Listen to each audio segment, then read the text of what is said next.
안녕하세요. 이제 1번부터 모시겠습니다. 유도전동기 원선도 작성에 필요한 시험과 원선도에서 구할 수 있는 것을 혹시 옳게 배열된 것은 이렇게 물었습니다. 유도전동기 원선도, 원래는 하일랜드 원선도라고 쓰거든요. 제가 원선도를 이렇게 그려보았습니다. 이런 원선도를 하일랜드 원선도라고 쓰거든요. 이 원선도를 작성하기 위해서는 필요한 시험이 있는데 우선 무바 시험을 해야 됩니다. 무바 시험에서 이 무바 전류를 구하는 것입니다. 그리고 철선 구할 수 있고 여자 전류를 구할 수 있죠. 무바 전류. 두 번째로 구속 시험을 해야 됩니다. 회전자를 구속했다 해서 구속 시험. 구속 시험은 변압기에서는 단락 시험과 동일한 것입니다. 그래서 단락 시험을 해서 우리는 동선을 구하고 단락 전류를 구해야 되겠죠. 세 번째로 권선의 저항을 측정합니다. 권선 저항을 측정한다. 1차 권선과 2차 권선의 저항이 있거든요. 그럼 저항을 측정하죠. 그래서 이런 무바시험, 구속시험, 권선의 저항을 측정해서 원선도를 그린 것입니다.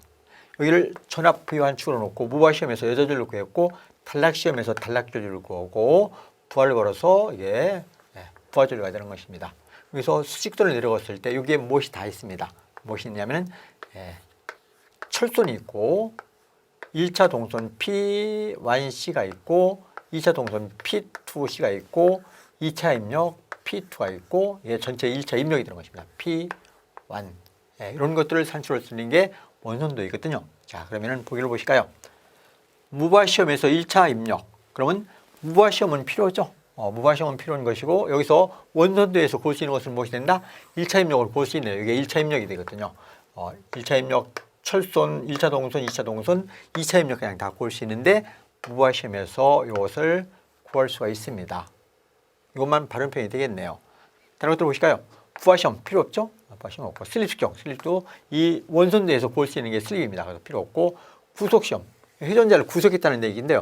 구속시험과 고정자의 권선장 이것도 우리는 측정을 해야 됩니다. 그래서 구속시험을 하게 되면은 이런 것을 구할 수 있는 것인데 얘와는 관계가 없죠. 권선의 저항은 우리가 측정해야 되는 것입니다. 그래서 이것도 잘못된 것이죠. 그래서 바르게 짝지어져 있는 것은 무바시험과 1차 입력 1번이 되겠습니다. 이제 2번 보시겠습니다. 권선등 유도전등기의 토크 속도 곡선이 비례주의한다는 것은 그 곡선이 무엇에 비례해서 이동하는 것을 말하는가 물었네요. 권선등 유도전등기의 토크 특성 곡선을 그리면 이렇게 되거든요. 기동시 슬립 1일 때가 기동시가 되고 이는 S = 0일 때 무바시가 되겠습니다. 이게 동기와또로 표시한 토크 타우 S가 되거든요. 그러면 2차 측 저항이 제로일 때는 이런 토크 특성을 얻습니다. 2차 측에다 외부에서 저항을 연결해 주게 되면은 H차 합성 저항에 비례해서 이 토크 특성 곡선이 이렇게 이동하는 것입니다. 이런 것으로 우리는 무엇을 한다? 이렇게 2차 합성 저항에 비례해서 이렇게 토크 특성 곡선이 이동하는 것을 속도 토크 특성 곡선의 비례추이라 이렇게 얘기하죠. 그럼 비례추이라는 것은 어디에다? 권선형 유도전등기의 2차 측에다 외부에서 저항을 연결해서 2차 합성 저항에 비례해서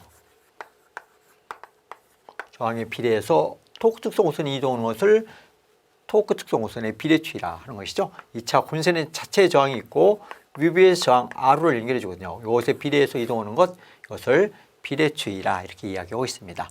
그래서 무엇에 비례해서 이동하느냐? 2차 회로의 합성 저항에 비례해서 이동한다. 3번이 바른 표현이 되겠네요. 3번 철심의 단면적이 0.085m의 제곱, 최대 자속 밀도가 1.5 웨바퍼미터의 제곱인 변압기가 60Hz에서 흥작하고 있다. 이 변압기의 1차 및 2차 권수를 120, 60이다. 이 변압기의 1차에 발생되는 전압의 시료값은 약 몇 볼트인가 물었네요. 1차 측 전압의 시료값, 1차 측의 전압의 시료값은 약 무엇과 같다? E1의 값과 거의 같죠? 그럼 E1은 어떻게 되느냐? 4.44F NO1 5M인데 지금 최대 자속의 밀도가 줘졌거든요. 자속의 밀도가 줘졌으니까 최대 자속 밀도 곱하기 뭐 하면은 면적하면 최대 자속 파이가 되는 것입니다. 파이 M 되겠죠? 자, 그럼 여기다 대입만 시켜주면 되겠죠.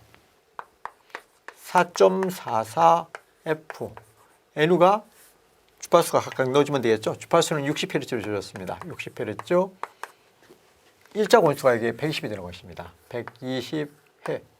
그리고 최대 차속의 밀도는 1.5라고 주었습니다. 1.5 곱하기 면적은 0.085m의 제곱이죠. 0.085m의 제곱이 되었습니다.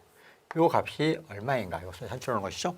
이 값은 4076V 정도 되네요. 약 4076V가 되었다. 그래서 보기에서 찾아보면 답은 1번이 되었습니다. 이제 4번 정류기에 있어 출력축 전압의 리플을 줄이기 위한 가장 좋은 방법은 무엇이냐 물었습니다. 정류기에 있어서 리플이라는 것은 이렇게 증유전압이 이렇게 나오거든요. 증유전압이 나오는데 여기서 이렇게 리플, 이렇게 진동으로 이런 전압들이 나오는 것이 이것을 리플이라고 합니다. 맥동이 나오는 것이죠. 이런 맥동을 줄이기 위해서는 가장 좋은 것이 무엇이 된다? 이렇게 출력전압이다. 출력전압이 있죠. 이렇게 출력회로에 무엇을 병렬로 콘덴서를 연결해 주는 게 좋습니다. 이렇게 카패시턴스를 연결해 주게 되면 이런 리플, 맥동들을 줄일 수 있는 것이다. 이렇게 이해하시면 되겠죠.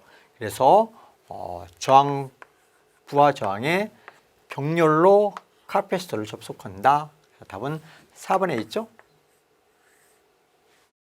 이제 5번 동기전동기에 관한 설명 중 옳지 않은 것은 이렇게 물었네요.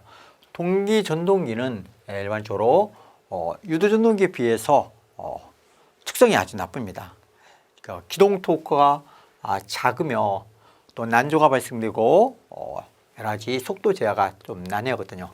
근데 가장 중요한 것이 동기전동기의 가장 중요한 장점이 무엇이냐? 전동기의 가장 뛰어난 장점 하면은 여자 전류를 조정해서 무엇을? 역류를 항상 1로 조정할 수 있는 능력이 있습니다. 역류를 1로 운전할 수 있다뇨. 그래서 동기전동기의 가장 뛰어난 장점은 역류를 자유롭게 조정할 수 있는 능력이 있다는 것이 가장 뛰어난 장점이라고 볼 수 있죠. 보기를 보실까요? 1번 기동 토크가 작다. 그렇죠? 유도전동기에 비해서 기동 토크가 작습니다.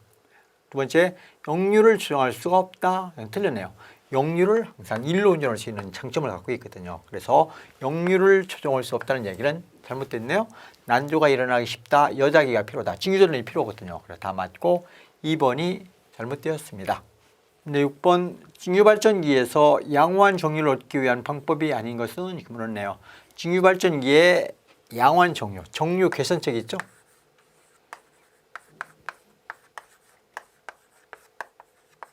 증유발전기의 정류를 개선하는 방법에는 가장 중요한 것이 이 평균 리액턴스 전압이라는 게 있거든요.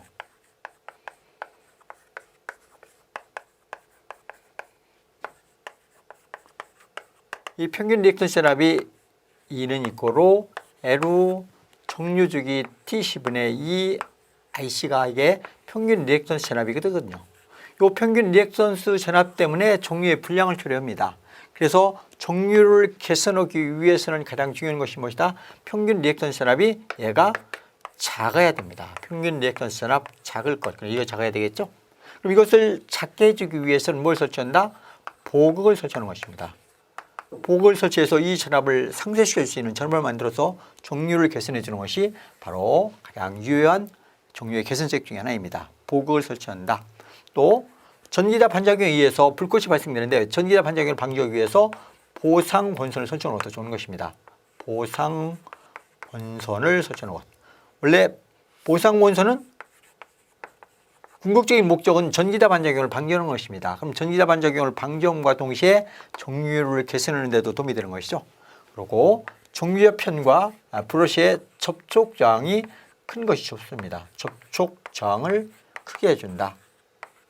저항을 클 것. 그럼 이게 저항 정류라 해서 직선 정류를 얻을 수 있는 것입니다. 보기를 보실까요? 1번 보상본선을 설치한다. 맞죠? 전기자 반작용을 방지함으로써 정류도 개선이 되는 것입니다. 두 번째, 보극을 설치한다. 보극을 정류극이라, 정류를 개선하는 것이기 때문에 정류극이라 이런 표현도 쓰고 있죠. 3번, 브러쉬의 접촉경을 크게 한다. 그렇죠? 브러쉬와 정류자 편의 접촉경을 크게 한다. 다 맞네요. 4번, 리액턴스 전압을 크게 한다. 요 리액턴스 전압 때문에 종류의 분량을 초래하기 때문에 이 리액턴스 전압은 작아야 됩니다. 항상 이 평균 리액턴스 전압은 작을 것. 그래서 4번은 잘못됐네요.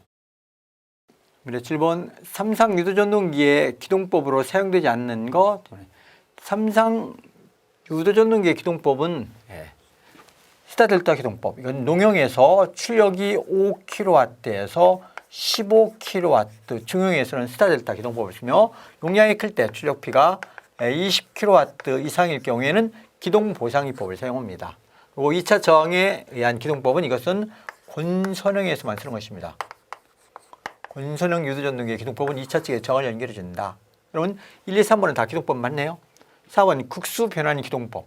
극수 변환에 의한 속도 제어는 있어도 기동법은 없습니다. 속도 제어법이 있지 기동법은 없거든요. 그래서 극수 변환에 의한 기동법은 없다. 4번이 답이 되죠. 이제 8번 동기전동기의 기동법 중에서 자기동법에서 계작원선을 단락하는 이유는 이렇네요. 계작원선이 있는데 계작원선은 코일을 많이 감았습니다. 계작원선에 코일만을 보시면 이런 코일이 많이 감겨 있거든요. 그러면 이것을 만약 개방하고 기동을 하게 되면은 전기자 전류에 의한 자속이 여기서 변화될 수가 있습니다. 자속이 여기 시겨될 수 있거든요. 전기자 전류에 의한 자속이 시겨야 되면은 전자 유도 현상에 의해서 이 양단에서 무엇이 만들어진다? 이거로 마이너스 L 시간 T분의 변화된 자속. 그래서 코일의 곤수가 되겠죠. 코일의 곤수가 N에 감겨 있다. 그럼 곤수에 비례해서 이런 기전력이 만들어집니다. 이것을 우리는 패러데이 법칙, 전자 유도 현상이라고 그러죠. 이 곤수가 많이 감겨 있고 이 자속의 변화가 크게 되면은 여기에서 높은 전압이 유도됩니다. 그럼 높은 전압이 유도돼서 질은 파괴될 위험성이 있거든요. 이래서 우리는 자기동법을 할 때 항상 요게 이 계작원선을 모은다. 그냥 다이렉트로 단락시킬 수도 있고 또는 여기다 저항을 연결해서 단락을 시켜주면은 이 높은 전압이 발생돼서 저런 파괴로부터 보호할 수가 있는 것입니다. 그래서 동시에 단락하는 이유는 무엇이냐? 고전압을 억제해주는 역할을 해준다. 보기를 보실까요? 고전압의 유도를 방지한다. 그럼 1번이 답이 되겠네요. 계작원선에서 고전압이 유도되는데 개방했을 때는 고전압이 유도되는데 단락을 하면은 이 전압을 없애줄 수가 있는 것입니다. 네, 9번 직류분권 전동기의 기동 시에는 계좌 저항기의 저항값을 어떻게 해 두어야 하는가 물었네요. 네, 분권 전동기가 이렇게 조져져 있으면은 전기자가 있고 기동 저항이 있고 계좌곤선에 직렬을 이렇게 저항을 이렇게 연결해 줍니다. 이건 기동 저항에서 R로 S로 쓰고 이건 계좌곤선의 저항에서 R로 F를 쓸 수 있습니다. 본선 자체의 저항이 있죠. 이게 공급전압이 V볼트이거든요. 그럼 기동 시에는 여기에 흐르는 전류가 전기자 전류거든요. 이 전기자 전류를 제한해 주기 위해서 이 기동 저항은 최대로 합니다. 최대로 놓고 그래갖고 기동 전류를 제한하고 그럼 이 계좌곤선의 저항, 외배선이라는 이 저항값은 어떻게 되느냐? 여기서 만들어지는 자속이 커야만 이 기동 토크가 크거든요. 그럼 자속을 크게 해주려면 여기에 계좌 전류 값이 커야 됩니다. 그럼 이 계좌 전류 크게 하려면 요 외부에선이라는 이 저항값은 얼마로 놓는다? 0으로 놓고 기동을 하게 되면은 자속이 가장 크게 되어서 기동 토크를 큰 기동 토크로 기동할 수가 있는 것입니다. 자, 그래서 보기에서 보면은 1번 0으로 해둔다. 1번이 맞겠죠? 외부에서 연결한 계좌 저항값은 0으로 놓고 기동합니다. 1번이 답이 되겠네요. 10번 문제 보시겠습니다. 변압기의 3상 전원에서 2상 전원을 얻고자 할 때 사용하는 결선은 물었네요. 변압기에 상수 변환이라는 것이 있습니다. 상수의 변환, 상수의 변환에는 두 가지가 있거든요. 상수 변환에는 3상을 공급받아서 2상으로 변하는 방법이 있고 또 3상을 공급받아서 6상으로 변하는 방법 두 가지가 있거든요. 우리는 3상을 2상으로 변하는 방법이 아닌 것을 물었습니다. 변하는 방법은 무엇이냐 이렇게 물었죠. 3상의 전원을 공급받아서 2상으로 변하는 방법. 변하는 방법에는 이렇게 세 가지가 있습니다. 사람들의 이름으로서 스코트 결선,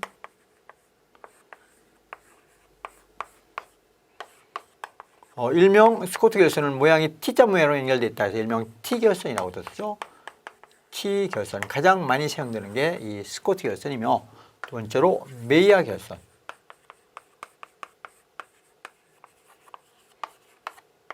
메이아 결선이 있고 세 번째로 우드 브리지 결선이 있습니다. 그래서 3상을 2상으로 변하는 방법 스코트, 메이아, 우드 브리지 이렇게 알아두시죠. 보기를 보실까요? 1번 스코트 결선. 그럼 답은 1번이 되겠네요. 3상 전원을 공급받아서 2상으로 변하는 방법 스코트 결선. 여기에 포크 결선, 이중 델타, 대각 결선. 이런 것은 전부 다 무엇을? 3상 전원을 무엇으로? 6상으로 변하는 방법이다. 이렇게 이해하시면 되겠죠? 답은 1번이 되겠습니다.